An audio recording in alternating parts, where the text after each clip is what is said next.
Okey, cara yang pertama adalah tarik bulu mata ke atas dan kelopak mata ke bawah dan pastikan bukaan mata korang besar, jangan kelip-kelip. Terus fitkan contact lens direct pada mata.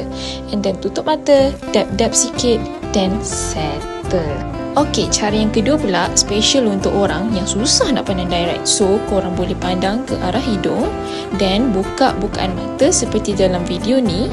And letakkan contact lens korang pada bahagian mata putih, terus pandang ke arah contact lens yang kita dah letak tadi.